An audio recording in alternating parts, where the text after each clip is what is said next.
Statement daripada Tuan Guru, mohon penjelasan.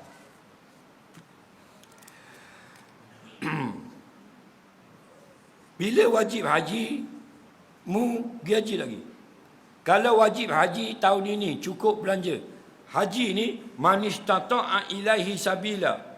Orang yang ada kemampuan pergi, wajib pergi. Okey. Katakanlah mu tahun ini 2025 cukup duit, boleh pergi haji, ada tambang. Maknanya sudah mampu. Mu wajib pergi tahun ni. Faham lagi? Tahun depan boleh tak mu nak pergi? Tak mu pergi tahun ni. Cik jawab.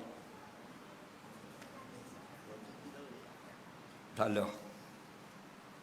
Siapa yang wajib pergi tahun ni, dia nak pergi tahun depan, boleh. Faham lagi? Itu pendapat ulama. Bukan wajib dia tu hari ni selalu. Wajibun muwassa'un. Macam masuk waktu sembahyang Zuhur pukul 1:30. Orang puasa Allahu Akbar, Allahu Akbar. Adakah wajib sembahyang 1:30? Wajib sembahyang dari 1:30 sampai 4:30. Wajib muwassa'un, diluaskan wajib itu. 1:30 pun wajib, 1:45 pun wajib, 2 suku pun wajib, 2:30 pun wajib, 3:40 wajib, 3:63 pun boleh. Jangan masuk waktu asar, haram.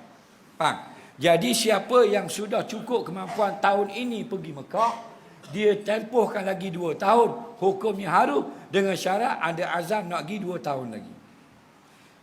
Faham?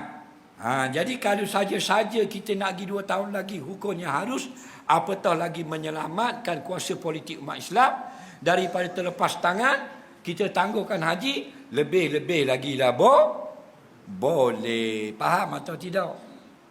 Ke tak faham? Faham ke tak? Okey. Kita nak nikah. Boleh tak nak pergi haji tahun depan? Pasal tahun ni nak nikah. Boleh tak? Boleh dengan syarat berazam nak pergi tahun depan. Kerana seorang perempuan boleh tangguh haji, dah kerana kuasa politik orang Islam, tak boleh tangguh. Jangan buat bodoh gitu. Faham? Kalau jahil, diam. Kalau bercakap, orang tahu dah jahil. Nah.